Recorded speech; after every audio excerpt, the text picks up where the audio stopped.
Quisiera que iniciemos considerando una palabra que aparece en el idioma original griego.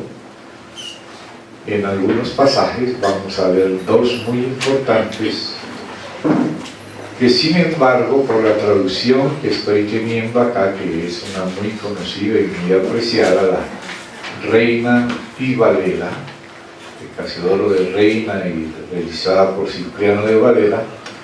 Entonces vamos a considerar dos versos iniciales en los que aparece la palabra. El objetivo, claro, que tenemos que procurar entender el contexto inmediato, pero la carga principal comienza por una de las palabras del contexto. Entonces voy a ir a la epístola a los hebreos. Allí, en esa epístola, aparece dos veces esa misma palabra, solo que la palabra existe en el español, pero se usa más en un ambiente teológico y en un ambiente filosófico, y como no es muy común, entonces se ha traducido de diversas maneras. Realmente es una palabra amplia, que tiene mucha riqueza, como decimos, mucha tela que cortar. Y entonces voy a leer los dos pasajes de la epístola a los hebreos donde aparece esa palabra. Inicialmente van a aparecer dos palabras que son traducciones, y después voy a decir la palabra que existe en español pero que no es muy común, excepto en el ambiente de la teología y de la filosofía. Pero aquí estamos en medio del pueblo del Señor, entonces vamos a procurar tomar un sentido más cercano a nuestra vida cotidiana. Vamos a Hebreos 1. Voy a leer desde el capítulo 1 los primeros 4 versos para ver el contexto en que aparece esa palabra. Dios, habiendo hablado muchas veces y de muchas maneras en otro tiempo a los padres por los profetas, en estos postreros días nos ha hablado por el Hijo, a quien constituyó heredero de todo, y por quien asimismo hizo el universo, el cual, siendo el resplandor de su gloria y la imagen misma de su sustancia, y quien sustenta todas las cosas con la palabra de su poder, habiendo efectuado la purificación de nuestros pecados por medio de sí mismo, se sentó a la diestra de la majestad en las alturas, hecho tanto superior a los ángeles, cuanto heredó más excelente nombre que ellos. Por lo pronto vamos a parar la lectura de este pasaje. Es un pasaje cristológico. Una de las canciones que se cantó está basada precisamente en lo que continúa de este capítulo, donde el escritor, por el Espíritu Santo, hace un florilegio de citas de las palabras del Padre acerca del Hijo, que fueron recogidas aquí, una serie de esas palabras y reunidas en un solo capítulo, como decir flores de distintos lugares fueron reunidas en un florero. Ese es un florilegio. Entonces aquí distintas citas de las palabras que el Padre dijo acerca de su Hijo que están recogidas aquí. Después vemos que el Hijo de Dios resucitado, durante los 40 días que estuvo después de resucitado, enseñando a los discípulos con base en las Escrituras del Antiguo Testamento, desde la Torá o ley de Moisés, los Neviín o los profetas, y los Ketubín o agiógrafos, que constituyen las tres partes del Antiguo Testamento. Entonces ahí vemos que el Señor les mostró resucitado a sus discípulos lo que de Él decía, las Escrituras. Y luego los apóstoles, y en este caso aquí el autor a los Hebreos, colocó esas Escrituras que citó Jesús, resucitado, y las puso juntas, como los apóstoles también explican, no solo lo que el Espíritu Santo mismo les enseñó, sino el Cristo resucitado les enseñó de las Escrituras. Así que las citaciones de las Escrituras hechas por los apóstoles, de las palabras del Señor Jesús resucitado, provienen y del mismo Espíritu Santo. O sea, las que están aquí provienen del Padre acerca del Hijo, y el Hijo leyó lo que decían de él las Escrituras.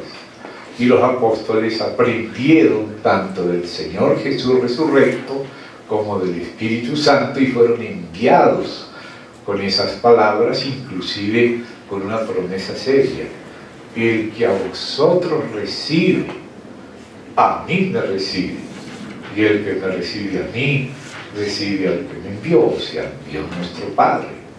Y el que a vosotros rechaza, a mí me rechaza. Y el que me rechaza a mí, rechaza al que me envió. En medio de todo eso hemos leído aquí un pasaje que sintetiza cosas centrales de Cristo. Una, no voy a decir todo, pero algunas muy importantes. Aquí nos habla del hablar de Dios y el hablar final de Dios en el Hijo.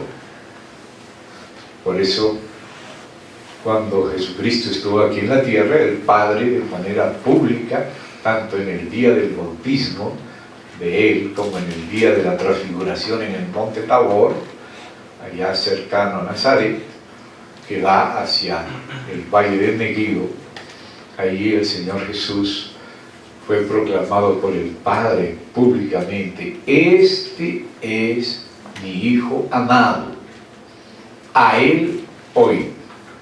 O sea, a los ojos de Dios y ojalá a los nuestros, esa es la última palabra, la palabra del más elevado, el que nos creó. No vamos a creernos más inteligentes que Dios.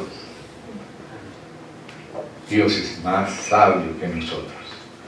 Entonces aquí, en estas palabras del Hijo, nos dice algo: que Dios constituyó al Hijo heredero de todo.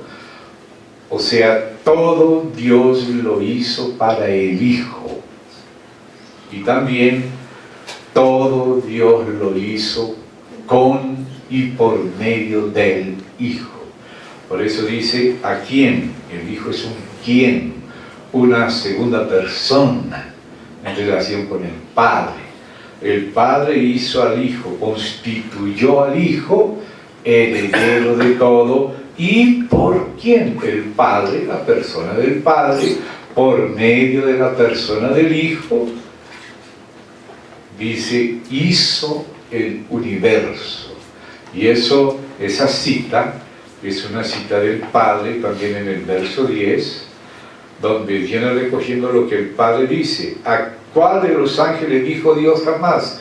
Mi Hijo eres tú, yo te he engendrado hoy, en el 5, y otra vez, y vuelve a citar al Padre, y en el 6, y otra vez, y en el 8, más del Hijo dice, en el 10, y, ¿qué dice el Padre? Es el Padre el que dice todo esto.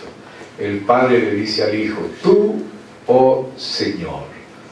Encontramos en las Escrituras ese misterio. Dijo el Señor a mi Señor, el Padre al Hijo: siéntate a mi diestra, hasta que yo ponga bajo tus pies a todos tus enemigos. Ese es el Padre hablando al Hijo, y del Hijo también. Y aquí en el 10, esa y quiere decir que es otra cita más del Padre acerca del Hijo. Tú, oh Señor, en el principio fundaste la tierra, lo que estábamos cantando, y los cielos son obra de tus manos. Ellos perecerán. Por eso Jesús dijo, los cielos y la tierra perecerán, pero mis palabras no perecerán. Mas tú permaneces. Todos ellos envejecerán como una vestidura. Por eso se habla de cielos nuevos y tierra nueva, que los dos, tanto los viejos como los nuevos, son vestiduras. No es el Señor. No somos panteístas, no le llamamos Dios al universo. El universo es apenas eso, un cosmos, de donde viene cosmético, un adorno, una vestidura. No es Dios, es una creación de Dios. Y entonces dice así, como un vestido los envolverás y serán mudados, pero tú eres el mismo, y tus años no acabarán. Habla de la eternidad del Hijo. Estas son palabras recogidas del Padre respecto del Hijo. Y por eso es que se dice que el Padre constituyó al Hijo el heredero de todo. Vamos acercándonos poco a poco a una palabra que ya un pedacito de ella está escondida en este verbo constituir. Hay constituir, consistir, subsistir, subsistencia, sustento y muchas otras cosas más. Entonces aquí dice que el Padre constituyó al Hijo heredero de todo y que el Padre hizo el universo por medio del Hijo. Es lo mismo que aprendió el apóstol San Juan del Señor y del Espíritu y del Padre, y nos lo dice en el prólogo de ese Evangelio. Si marcamos en Hebreos, que volveremos ahí, vamos allí a San Juan, capítulo 1. En el principio era el Verbo, o sea, la palabra que expresa en plenitud a Dios y por la que Dios también se expresa. Y el Verbo era con Dios, y el Verbo era Dios. El Verbo con Dios y Dios era en el principio con Dios. Todas las cosas por Él fueron hechas, y sin Él, esa es la persona del Hijo, sin Él nada de lo que ha sido hecho fue hecho. En Él estaba la vida. Aquí hay tres palabras para vida en el griego. Bios se refiere a la biológica, psique se refiere a la psicológica, y zoe se refiere a la vida divina y eterna. Y esa es la que es aquí. En Él estaba la zoe, la vida divina y eterna. Y la vida esta, la divina, era la luz de los hombres. La luz en las tinieblas resplandece, y las tinieblas no prevalecieron contra ella. En el 14 dice, y aquel Verbo fue hecho carne, o sea, se hizo hombre. El Hijo no es solamente un hombre. Antes de hacerse hombre, ya era el Verbo eterno del Padre. La autoimagen que el Padre tiene de sí, en la cual se reconoce y por la cual se revela. Y por eso dijo, hagamos al hombre a nuestra imagen, y esa imagen de Dios es el Hijo, pero el Padre dice con el Espíritu y el Hijo mismo, nuestra, en plural, imagen singular.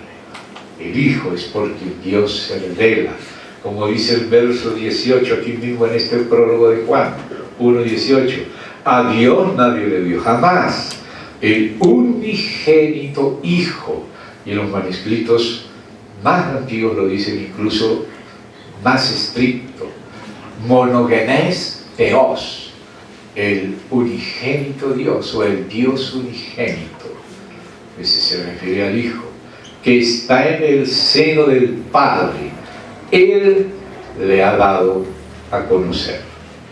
Entonces, volvemos a Hebreos, estamos en un pasaje paralelo para confirmación.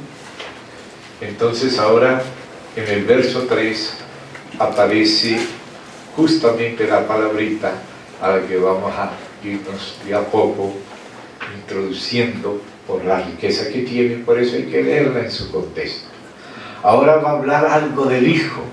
Esta es una confesión del Espíritu Santo y de los apóstoles de la iglesia primitiva, aprendida de Dios por Cristo y el Espíritu, y ahora inspiradamente registrada y llegó a nosotros con ese testimonio que viene del cielo por el Hijo y por el Espíritu, y ahora por la iglesia y la Sagrada Escritura. Y nos dice, el cual, o sea, el Hijo heredero y el Hijo creador o co-creador con el Padre y el Espíritu, el cual siendo, nótese, es una confesión acerca del Hijo, el resplandor de su gloria. Y aquí la traducción dice, y la imagen misma de su sustancia. Esta es una traducción. Las palabras exactas del idioma griego es carácter de su hipóstasis. Y ahí vamos llegando a esa palabrita, hipóstasis. Se tradujo en esta traducción, si yo estoy leyendo, ustedes pueden comparar con otras porque también hay otras traducciones, y para evaluar las traducciones tenemos que ir a los idiomas originales y estudiarlos, y estudiar el contexto de las palabras en sus épocas. Entonces la expresión es el carácter, la imagen misma, el carácter. Inclusive nosotros en las máquinas de escribir, en los teclados, usamos la palabra carácter o caracteres. Por ejemplo, tú ves la A en el teclado y al imprimirla la reproduce, o sea, hace una impronta, una imagen exacta, y eso es lo que quiere decir carácter.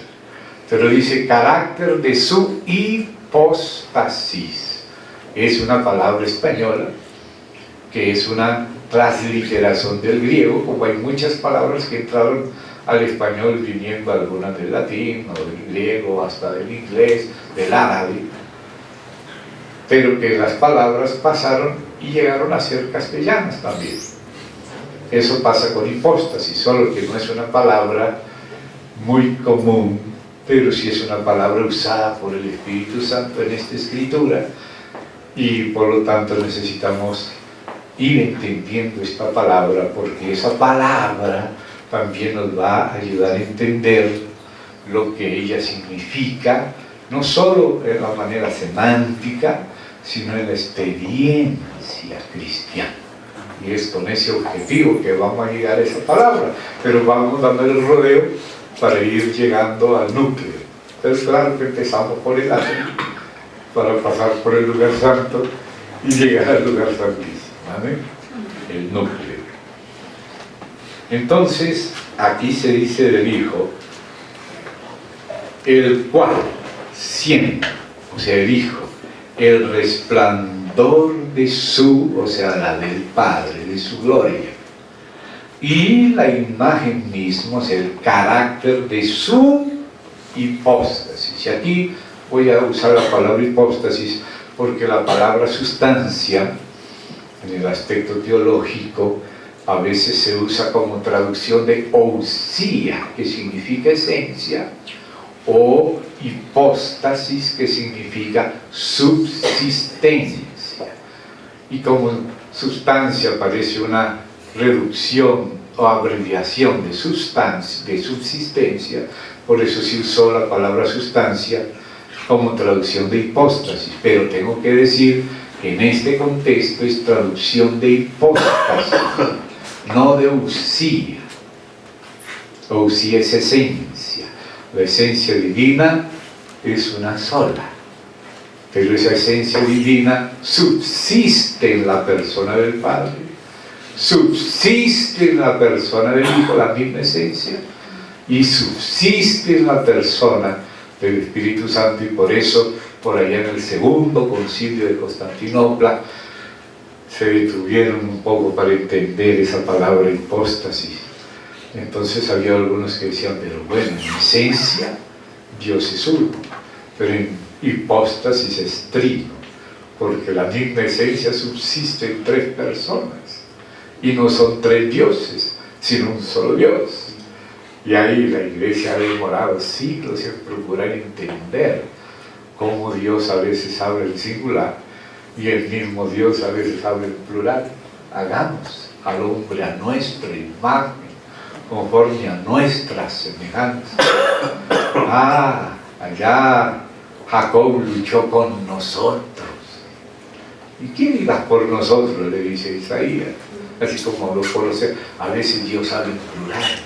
Jesucristo dice, tú, oh Padre, en mí y yo en ti. Así como tú en mí y yo en ti, que ellos sean uno en nosotros. A veces Dios dice nosotros, y a veces dice yo, y a veces yo soy el que soy. Si yo soy es la imagen del que es. Como decir, el que subyace, el que sustenta la plenitud. Al Padre le agradó que en el Hijo habitase toda plenitud, y vamos a tratar una palabra que tiene que ver con sustento. Y eso es muy práctico, ya se desciende de lo filosófico o teológico a la realidad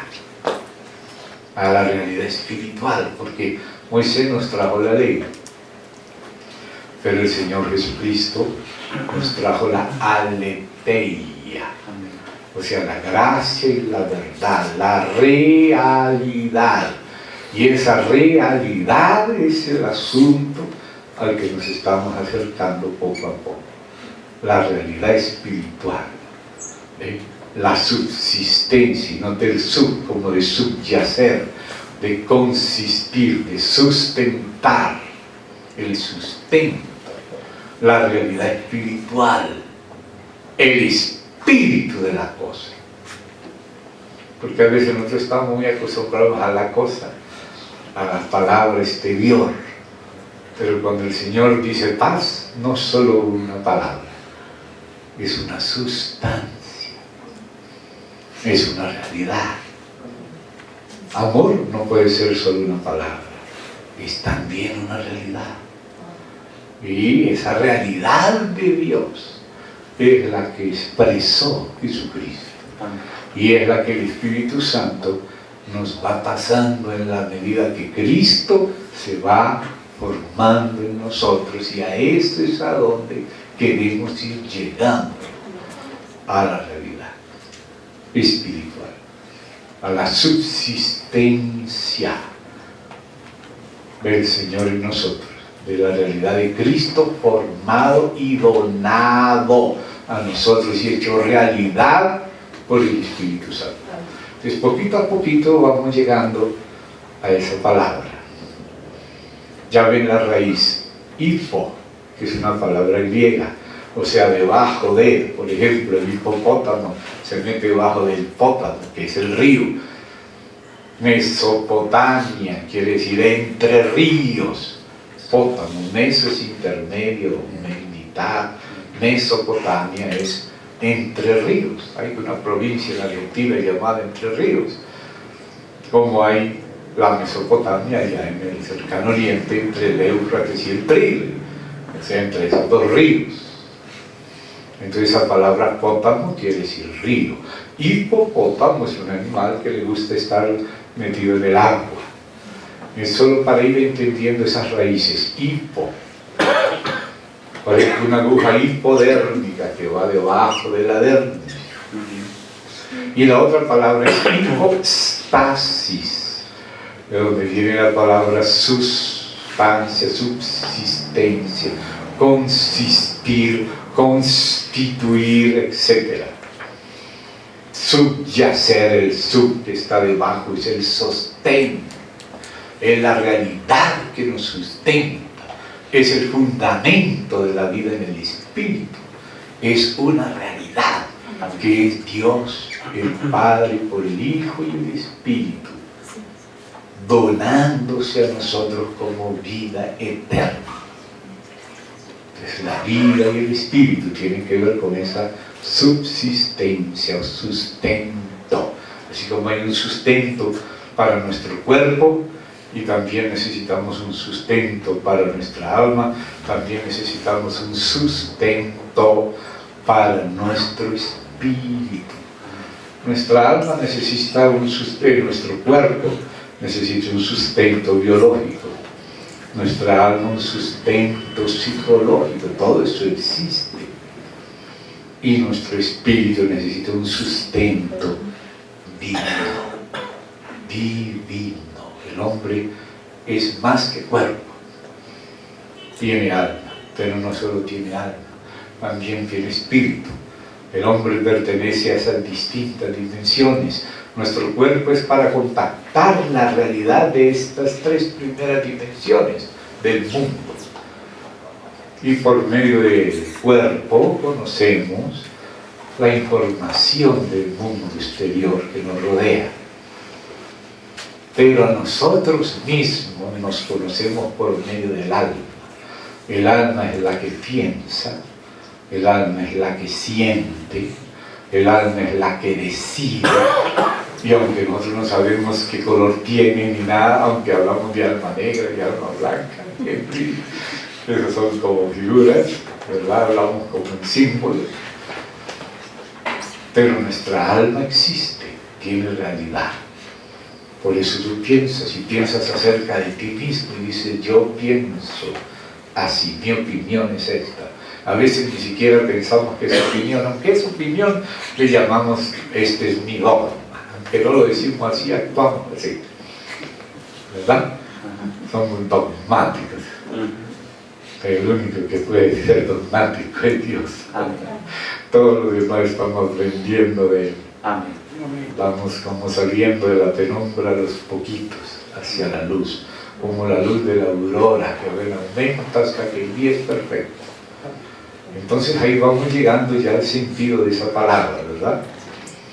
Vamos a ver aquí un pasaje paralelo en Ezequiel a lo que se dice el Hijo, porque con ese pasaje paralelo nos enriquece el significado. Entonces, seguimos marcando ahí Hebreos, que vamos al capítulo 1 del profeta Ezequiel, que son palabras que recibió él, y no solo palabras, sino él tuvo una experiencia, una aparición de la gloria de Dios en su época, y él la describe, y describe los querubines que acompañaban al Señor. No vamos a detenernos por hoy en los querubines, tenemos que empezar por el jefe y no por los secretarios o las secretarias. Entonces vamos a saltarnos lo de los querubines y vamos allí al verso 22. Ezequiel 1, verso 22. El verso importante es el 26, como también correlativamente en Génesis 1:26 se nos habla de la imagen de Dios. Aquí en Ezequiel, correlativamente en 1:26 se nos habla de lo mismo. Y es muy importante porque este que vamos a leer en Ezequiel es el que Dios tomó como modelo para hacer al hombre. Cuando Dios dijo, hagamos al hombre a nuestra imagen, Él tenía un prototipo. Y ahí nos va a mostrar cuál es el prototipo que Dios tomó para hacer al hombre. Y qué es lo que Dios piensa del hombre, y que no es lo que el hombre es ahora, sino lo que va a llegar a ser. Amén. Con Dios, desde que comenzó a hacerlo. Él está haciendo. Dios dijo, hagamos al hombre. Comenzó con el primero, hubo la caída del pecado, Dios ya lo sabía, vino la redención. Pero el hombre aquí no es solo un hombre, no es solo el primero, es el género humano. ¿Cuál es el pensamiento de Dios acerca del género humano, o sea, el hombre corporativo. Entonces, ese 1.26 de Génesis se correlaciona con el 1.26 de Ezequiel. Pero vamos a leer desde el 22 para tomar el contexto inmediato y que nos hace entender mejor. Describí hasta aquí a los querubines, nos dicen qué fecha, cuándo, dónde fue esto. Él estaba en Babilonia, en ese cautiverio, y allá tuvo esta experiencia. Y describe ese fenómeno que él vio. Hoy algunos lo leen como si fueran platos voladores. Y dice, y sobre las cabezas de los seres vivientes, que así le llaman a esos querubines, aparecía una expansión a manera de cristal, maravilloso, extendido encima sobre sus cabezas. Y debajo de la expansión, las alas de ellos estaban derechas, extendiéndose la una hacia la otra, y cada uno tenía 2 alas que cubrían su cuerpo, y el sonido de sus alas cuando andaban como sonido de muchas aguas, como la voz del Omnipotente, como ruido de muchedumbre, como el ruido de un ejército. Cuando se paraban, bajaban sus alas.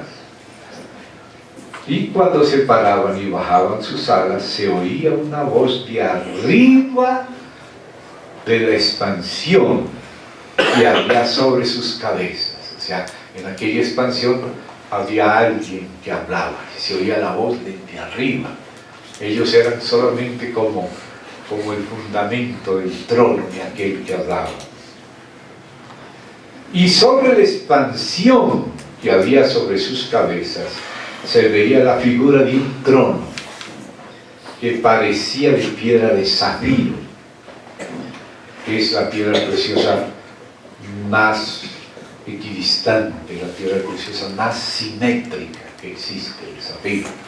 Y aquí está nada menos que en el trono, mostrando la simetría, no la asimetría, sino la simetría, el juicio, la justicia, la rectitud, el balance, el equilibrio. Y entonces dice acá, sobre el 26, sobre la expansión que había sobre sus cabezas, se veía la figura de un trono que parecía de piedra de zafiro, y sobre la figura del trono una semejanza, note la palabra, hagamos al hombre a nuestra imagen conforme a nuestra semejanza. Y mire quién es esta semejanza, dice acá, verso 26, sobre la figura del trono había una semejanza que parecía de hombre sentado sobre él, sobre el trono de zafiro. Y vi apariencia como de bronce refulgente. Esa era la apariencia. Como apariencia de fuego dentro de ella en derredor, desde el aspecto de sus lomos para arriba y desde sus lomos para abajo.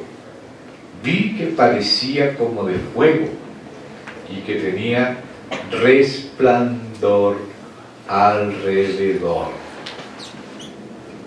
Una semejanza, 26, que parecía de hombre, centrada sobre él, y ahora de fuego, como aparece el arco iris que está en las nubes el día que llueve, así era el parecer del resplandor alrededor. Esto es lo que él comprendió, fue la visión de la semejanza de la gloria de Yahvé. Y cuando yo la vi, me postré sobre mi rostro y oí la voz de uno que hablaba. Ahora les ruego que volvamos a leer allí Hebreos 1, versículo 3, el cual el Hijo, siendo el resplandor de su gloria y el carácter de su hipóstasis, y quien, de esta palabra, sustenta todas las cosas con la palabra de su poder, habiendo efectuado la purificación de nuestros pecados por medio de sí mismo. O sea, este hombre fue el que se hizo hijo del hombre, y siendo el resplandor de su gloria, se hizo semejante a uno de nosotros. Este era el que Dios tenía por modelo, su hijo, cuando decidió hacer al hombre. Hagamos al hijo a nuestra imagen. ¿Y quién es la imagen de Dios? El hijo. Lo leímos en Juan, lo podemos recordar de 2 a los Corintios. Para los más nuevos vamos a leerlo. 2 a los Corintios, capítulo 4, la segunda epístola a los Corintios del Nuevo Testamento. Vamos ahí al capítulo 4 y vamos a leerlo. Vamos a leer los versos 3 y 4. Pero si nuestro evangelio está aún encubierto, este nuestro es el de los apóstoles, de parte de Dios, es el evangelio de Dios acerca de su Hijo, es el evangelio de Cristo, y es el evangelio también del Espíritu y de los apóstoles, ya que aparece como de los apóstoles, pero con todo aquel fundamento o sustento. Si nuestro evangelio está aún encubierto, entre los que se pierden está encubierto, en los cuales el Dios con minúscula que el mundo sigue, de este siglo, se refiere al diablo, cegó el entendimiento de los incrédulos, para que no les resplandezca la luz del evangelio de la gloria de Cristo, el cual es la imagen de Dios. Vamos a ver eso también en Colosenses. Usted puede pasar un poquito más adelante, después de Corintios, a Gálatas, Efesios, y llega a Filipenses y Colosenses. En Colosenses, en el capítulo 1, cuando viene hablando del verso 13 del Hijo, vamos a ver desde ahí, dice: el cual, o sea, Dios, el Padre, del que habla el verso 12, con gozo dando gracias al Padre. Ese es el 12. El cual, ese es el Padre. El 12 es el cual en el 13. El cual nos ha librado de la potestad de las tinieblas y trasladado al reino de su amado Hijo. Otra traducción dice: al reino del Hijo de su amor, en quien, en el Hijo, tenemos redención por su sangre, el perdón de pecados. Él es la imagen del Dios invisible. Por eso leíamos ahí en Juan 18, a Dios, el Padre, nadie vio jamás. El unigénito Dios, o el unigénito Hijo, que está en el seno del Padre, Él le dio a conocer. O sea, el que revela al Hijo, al Padre, perdón, es el Hijo. Nadie conoció al Padre sino el Hijo. Y a quien el Hijo lo quiera revelar. Y al mismo tiempo nadie conoce al Hijo sino el Padre, a quien el Espíritu lo revele. O sea, para conocer al Padre necesitamos al Hijo, y para conocer al Hijo necesitamos el Espíritu Santo. El Espíritu Santo vino para glorificar al Hijo, para abrir nuestros ojos acerca de quién es el Hijo y ver detrás del velo, detrás de las apariencias. Entonces aquí dice: ¿quién es el Hijo? Él es la imagen del Dios invisible, el primogénito de toda creación. Esta es una expresión que hay que entender en el contexto de toda la Biblia general. No que Él sea el primero en ser creado, sino el que estaba antes antes de todo lo que fue creado. Como decía Juan, en el principio era el Verbo, y el Verbo era con Dios, y el Verbo era Dios. Todas las cosas por medio de Él fueron hechas. Y por eso dice aquí, porque va a explicar por qué dice el primogénito de toda la creación. ¿Cuál es la paráfrasis? El siguiente verso. Porque en Él fueron creadas todas las cosas, las que hay en los cielos y las que hay en la tierra, visibles e invisibles, sean tronos como los 24 tronos de los 24 ancianos, las criaturas más antiguas del cielo, creadas, sean dominios, sean principados, sean potestades, todo fue creado por medio de Él. Ahí está Él como co-creador, y para Él, ahí está Él como heredero. Lo mismo que dice Hebreos, allá lo dice Lucas, aquí lo dice Pablo en Colosenses, en Juan lo decía Juan. Y Él es antes de todas las cosas, y todas las cosas en Él subsisten. Ese verbo subsistir es el que está detrás de esa segunda parte de la palabra hipostasis, subsistencia, sustento, consistencia, constitución. La palabra sistencia del griego, stasis, hipostasis, hipóstasis. Entonces aquí nos damos cuenta que el Hijo es la imagen del Dios invisible, y el que sustenta con la palabra de su poder todas las cosas. O sea que el mundo creado tiene que ser sostenido. Inclusive el diablo, para poder seguir existiendo, Dios lo tiene que mantener en existencia. Y lo mantiene en existencia para probar a Él mismo y a toda la creación hasta el día del juicio. Porque hay muchas opciones. Y como hay diablo, Él tiene sus opciones. Y con esas muchas opciones, cada uno de nosotros es probado. Entonces hay cosas que Él permite, no porque las apruebe, sino porque las tolera con paciencia, con un objetivo mejor.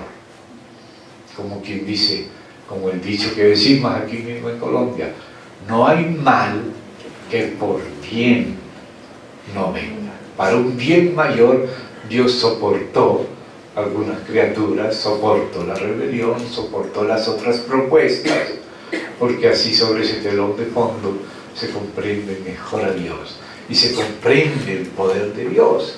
Como dice Dios, para esto te he levantado.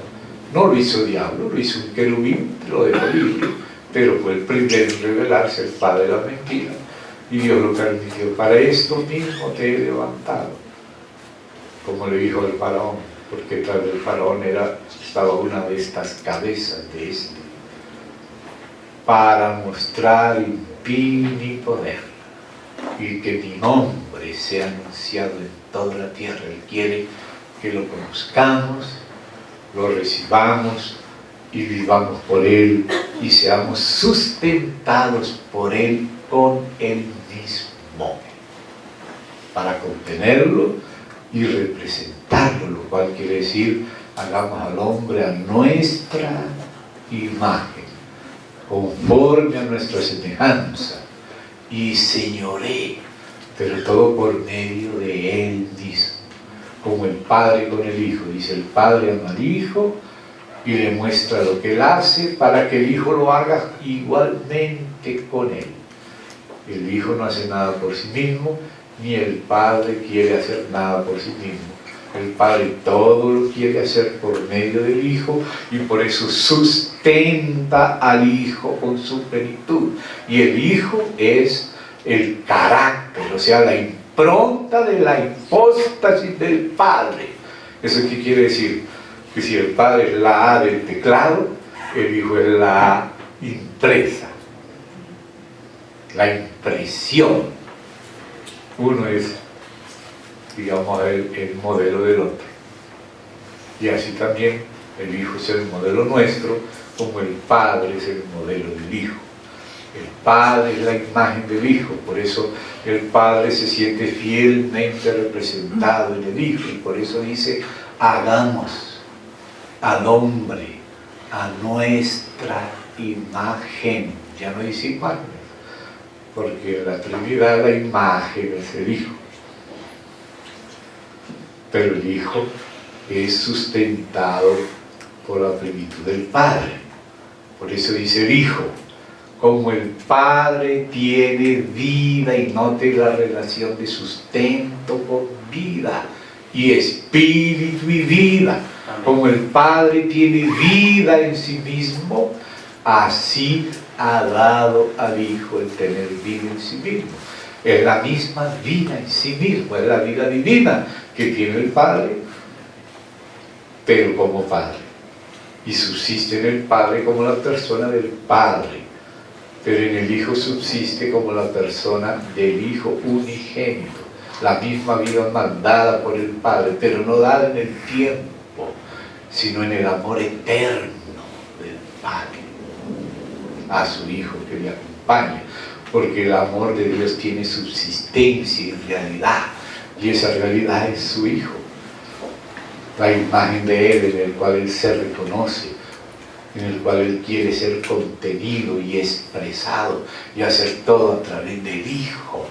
De ahí es que viene el sustento, la hipóstasis, su hipóstasis, carácter de su, es del Padre, pero que el Hijo es la exacta reproducción, la impronta, la imagen de ella. Es como dice en el original griego cuando dice en el principio el verbo era con Dios, dice la traducción. La palabra griega es pros, o sea, próximo, de donde ese pro viene de frente también, o sea, como que está frente, así como un espejo, como cuando tú piensas en ti mismo, estás tú que piensas en ti y está el tú pensado por ti. ¿Ve? Entonces Dios es el que piensa y el que se revela, y la imagen pensada y que lo revela es el Hijo. No es otro Dios, es el mismo Dios que se autoconoce, y en su eterno autoconocerse engendra, pero no en el tiempo, porque es un autoconocerse eterno, en el cual por eso es que el Hijo es unigénito del Padre, porque resulta, pero no en el tiempo, del autoeterno conocimiento de Dios. Dios tiene de sí una imagen que es igual a sí, en la cual Él se reconoce, por la cual Él se revela, y esa imagen de Dios es el Hijo, y ese Hijo es el resplandor de la gloria divina, y ese Hijo es el modelo que Dios escogió para hacer al hombre colectivo, el género humano. Ningún otro género de criatura fue creado para este objetivo. Y apenas Dios está en el hagamos. Hagamos. El Padre hizo su parte y lo sigue haciendo. El Hijo tiene su parte, que es la recuperación de esa imagen por medio de la redención. Y el Espíritu tiene su parte, que es la aplicación de esa sustancia, de ese sustento, de esa hipóstasis dada a nosotros. La imagen, el carácter de la hipóstasis del Padre es el Hijo, y ahora el Hijo también tiene su hipóstasis, y también se forma en nosotros por medio del Espíritu, y ese es nuestro sustento, Dios por el Hijo y por el Espíritu. Esa es la verdad, que no es solamente un concepto, sino la realidad. Y esa realidad aleteia, que Moisés trajo la ley, pero el Hijo trajo la realidad de la ley. Él era el carácter de la ley cumplida, la naturaleza divina expresada en la vida de un hombre, porque por un hombre entró la caída de todos, por este nuevo hombre, el Hijo de Dios, el Hijo del hombre, el Señor Jesús, entra a la vida de todos los que le reciben. Él es la vida. Ese es el testimonio de Dios, que nos ha dado vida eterna. Y esa vida está en su Hijo. El que tiene al Hijo tiene la vida. Y ese es el sustento. De eso estamos hablando. Sustantividad. Amén. De ahí viene hipóstasis. Son palabras que se derivan de allí, ¿no? Entonces ya vimos esa palabra de imagen en Corintios, en Colosenses, en Hebreos y también en Ezequiel, en Génesis y en Juan. Entonces ahora volvamos a Hebreos.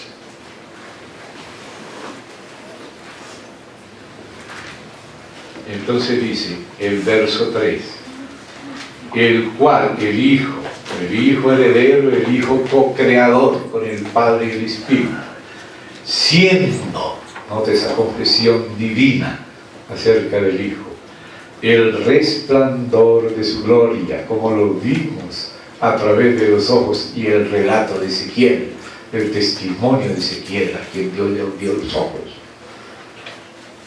Y voy a decirlo como dice el griego, porque esas palabras existen en el español, y el carácter de su hipóstasis. Es la traducción exacta, vamos a decir filosófica y teológica, pero la exacta de esta frase, la imagen misma de su sustancia. El carácter de su hipóstasis.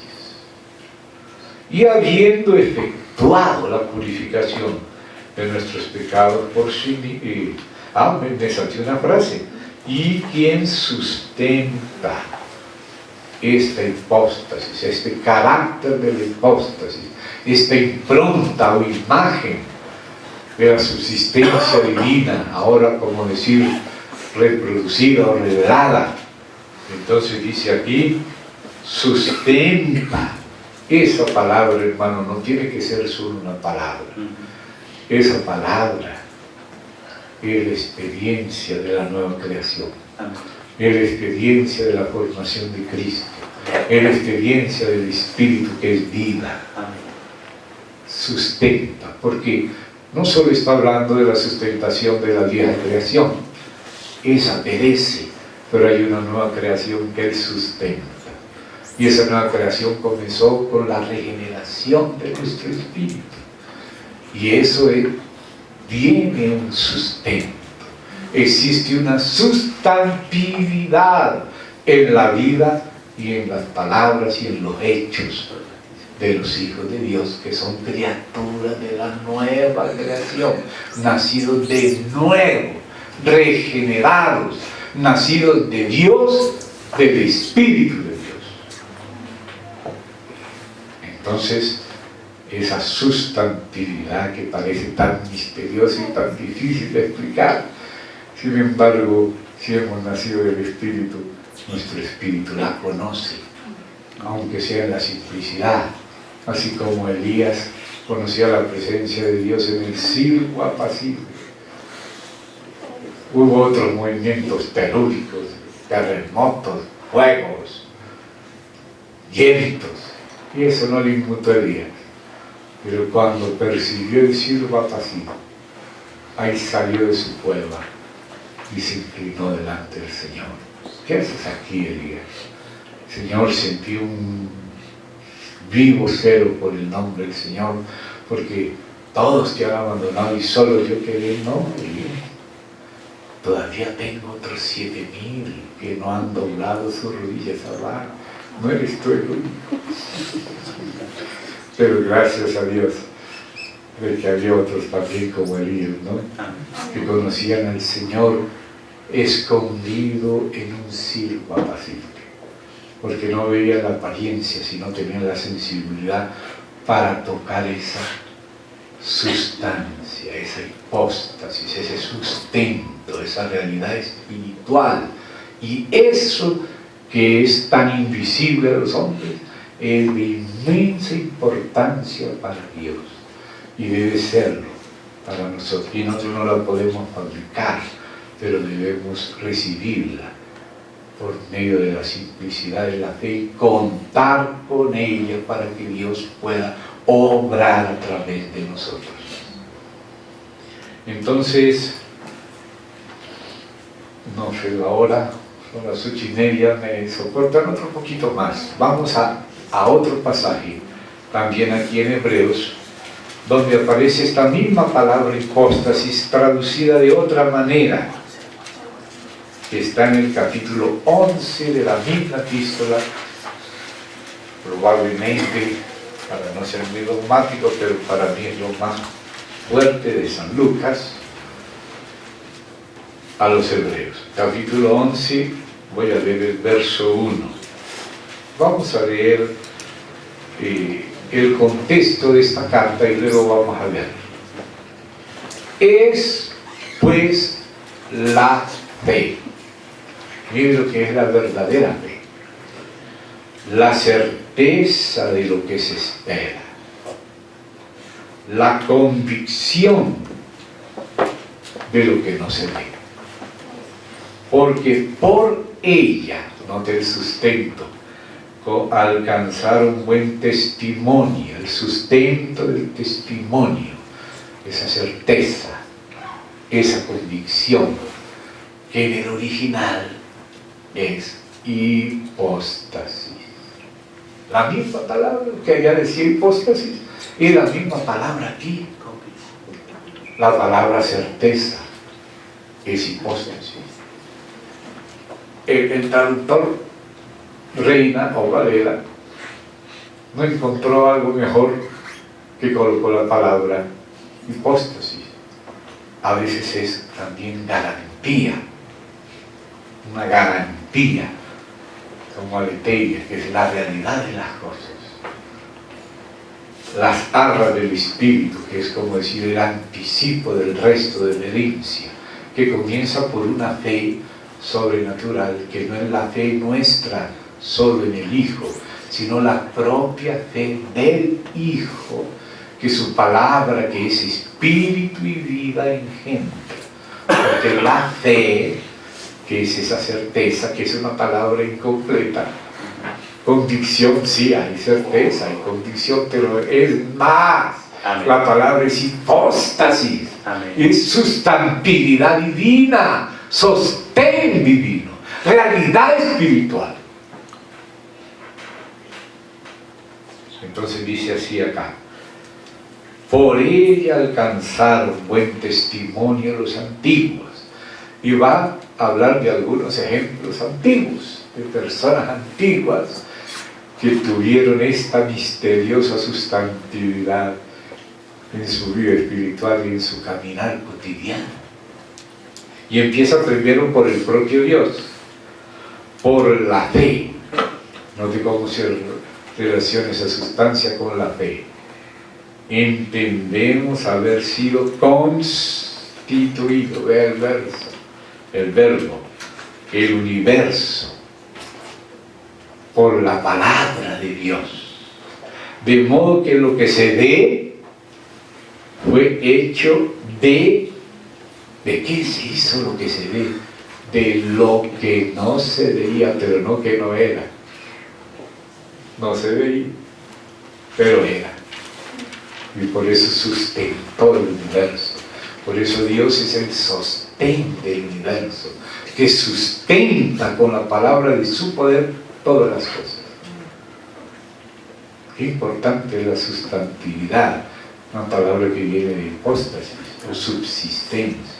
La usaba nuestro hermano John Nelson Darby en sus traducciones. Y dice: por la fe, Abel ofreció a Dios más excelente sacrificio que Caín. Entonces note la excelencia del sacrificio, del ofrendado a Dios. ¿Quién es ese verdadero sacrificio? ¿Por qué Abel escogió ofrecer corderos y no como Caín ofrecer flores y productos vegetales? Porque Abel conoció la historia que cuando sus padres quisieron esconderse de Dios, se disfrazaron con monokini y bikini de hojas de higuera y seguían igual de desnudos ante Dios. Entonces Dios, ¿qué hizo? En figura de lo que haría Cristo, tomó ese corderito, lo sacrificó y con la piel de ese cordero los vistió. Entonces Abel, que no se basaba en su propia justicia, se basó en la justicia de Dios por la fe en la muerte del cordero. Y por eso el sacrificio de Abel fue mejor que el de Caín, porque fue por la fe, porque estuvo ligado a un sustento verdadero, que era el sacrificio de Cristo, lo cual estaba siendo adelantado ya, porque antes de que muriera ese cordero, ya el Hijo de Dios, como dice San Pedro, antes de la fundación del mundo ya había sido sacrificado en la decisión del Padre y del Hijo y del Espíritu Santo por nosotros, que después se cumplió en el tiempo, pero ya era una realidad. La cruz, esa naturaleza de donación y de perdón, que es eterna en Dios, que es una sustancia divina, ya estaba en la decisión divina. Por eso dice que antes de la fundación del mundo el Hijo fue sacrificado. Lo que aconteció en el tiempo fue solamente la realización de esa decisión, que es el actuar de Dios, la voluntad de Dios, el sentir de Dios.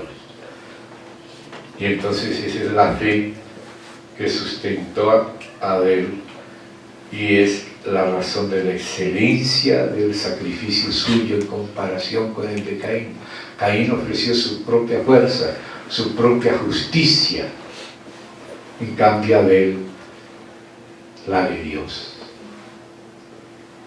La justicia que es por la fe, como se explica tan claro en Romanos, la que es por la propia y la que es de Dios por la fe. Amén. Lo que hizo Dios por nosotros y que nos hizo a nosotros hijos, no es la justicia nuestra, sino la del Hijo, que pagó el precio de nuestros pecados y también nos dio su Espíritu y nos hizo nacer de nuevo con una naturaleza diferente, la divina. La divina. Entonces ahora dice acá, por lo cual, estoy en el 4 a mediados, alcanzó, esto es Abel, testimonio de que era justo, dando Dios testimonio de sus ofrendas, y muerto, Abel aún habla por ellas. O sea que este Lucas tenía una percepción tremenda. ¿Cómo entendió Génesis y Lucas? Seguro con Pablo y ellos, porque eran amigos. Por eso hablan muy parecido, pero en el contenido, en las palabras, Lucas tiene su propio lenguaje. Por la fe, Enoc fue traspuesto para no ver muerte, y no fue hallado porque lo traspuso Dios. Y antes que fuese traspuesto, tuvo testimonio de haber agradado a Dios. Por la fe fue traspuesto, caminó con Dios y Dios se lo llevó. Pero sin fe es imposible agradar a Dios. ¿Y la fe de dónde viene? De oír la palabra de Dios.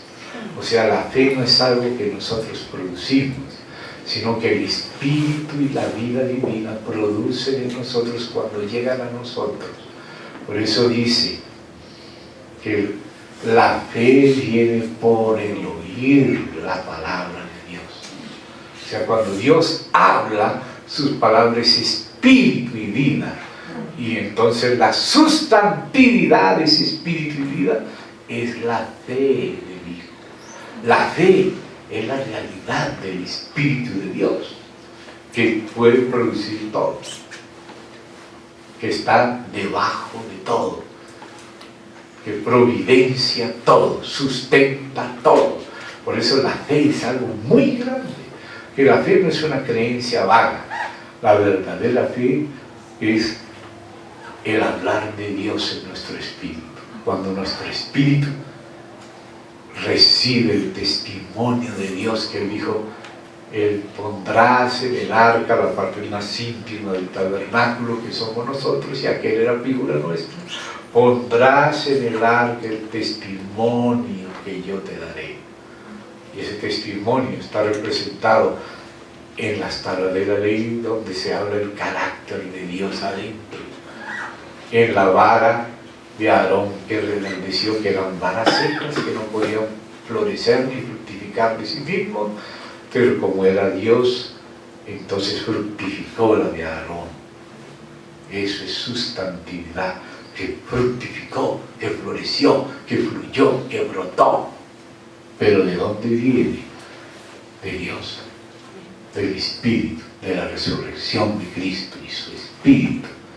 Entonces la fe viene por el oír la palabra. Jesús dijo, la hora viene, y esa hora de que Cristo viene en la primera venida, ahora es que los muertos oirán la voz del Hijo de Dios. ¿Qué se oía sobre los querubines? La voz. Oirán la voz del Hijo de Dios, y los que la oyeren vivirán. La vida eterna. ¿Cómo nos llega esa vida, ese espíritu de vida? Ruhá Hayim, espíritu de vidas, porque es vida al espíritu, al alma y al cuerpo. ¿De dónde viene? Del hablar de Dios. Dios habla y su hablar, su palabra es espíritu y vida. Mis palabras, dice el Señor Jesús, son espíritu y son vida.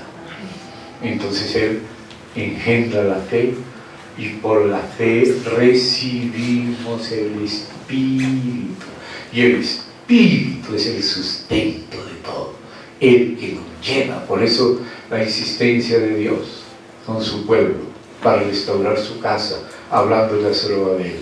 Zorobabel, no es con ejército, no es ese tipo de fuerza, no es la violencia de la carne, no es con espada, es con mi Espíritu. El Espíritu es la única realidad que puede edificar la iglesia, sustentar al hombre y darle vida eterna. La vida eterna es el mismo Espíritu de vida, que da vida a nuestro espíritu, lo sustenta, da vida también a nuestra alma y también a nuestro cuerpo. 3 clases de vida: la biológica. ¿Pero de qué es la vida biológica? Dios mismo quiso crear para que cada criatura de él, cada hojita, como suele decir de boldo, cada dientecito de ajo, cada gota de naranja, de jugo de naranja, cada cosa que existe tiene una misión que Dios le da, que representa el amor de Dios. De la nada existe, porque Dios la sustenta, para que venga a hacer en nombre de Él lo que Dios le encargó que haga. Ella no puede hacerlo por sí solo. Dios le dio al limoncito una misión. A cada frutica, a cada alimento, a cada reptilio, cada hoja que tomamos, tiene una misión de Dios, que representa el amor de Dios. Realmente el Dios, el que se nos está dando, aunque no somos panteístas, no estamos divinizando la creación, pero sí es ella un símbolo, pero un símbolo de Él. O sea que hay que agradecerle a Él la comida, porque fue Él el que planeó que nos sustente. Si no, no nos serviría de nada, pasaría para la vitrina de leche. Entonces el Señor es precioso. Entonces ahí sigue hablando ejemplos y dice: sin fe es imposible agradar a Dios, porque es necesario que el que se acerca a Dios crea que le hay y que es galardonador de los que le buscan. Y sigue dando ejemplos de de la certeza de la fe, o sea, de la hipóstasis o sustantividad del Espíritu en nosotros. Por la fe, cuando fue advertido por Dios Noé acerca de las cosas que aún no se veían, note, cosas que aún no se veían, no que no existían, estaban previstas. Con temor preparó el arca en que su casa se salvase, y por esa fe condenó al mundo y fue hecho heredero de la justicia que viene de la fe. O sea que la fe sustenta la justicia. Por la fe Abraham, siendo llamado, obedeció para salir al lugar que había de recibir como herencia. La fe sustentando la herencia. Y salió sin saber a dónde iba. Él no sabía, pero sí creía que Dios sí sabía a dónde lo llevaba. Cuando se tomó como el niño de su mano, se subió en su regazo, el padre lo levantó y él se dejó levantar. Por la fe habitó como extranjero en la tierra prometida, como en tierra ajena, morando en tiendas con Isaac y Jacob, coheredero de la misma promesa, porque esperaba, ¿qué era lo que esperaban los patriarcas? La ciudad que tiene fundamentos. Oiga, esa otra palabra relacionada con esto. Fundamentos cuyo arquitecto y constructor es Dios.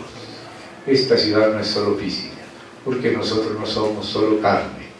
Esta ciudad es la Nueva Jerusalén. Y por hoy voy a terminar solamente leyendo de esta Nueva Jerusalén. Vamos allí al capítulo 21 del Apocalipsis, que es el libro final de la Biblia, donde todo lo que empezó a hacerse en Génesis y que se planeó desde la eternidad divina tiene su culminación. Esta es la esposa, esta no es la viuda. Los que se llaman a sí mismos la viuda son los de la masonería, pero esta es la esposa, no la viuda, porque esta sí tiene un marido vivo. Amén. No muerto. Amén. Capítulo 21 de Apocalipsis. Vi un cielo nuevo y una tierra nueva, porque el primer cielo y la primera tierra pasaron, y el mar ya no existía más.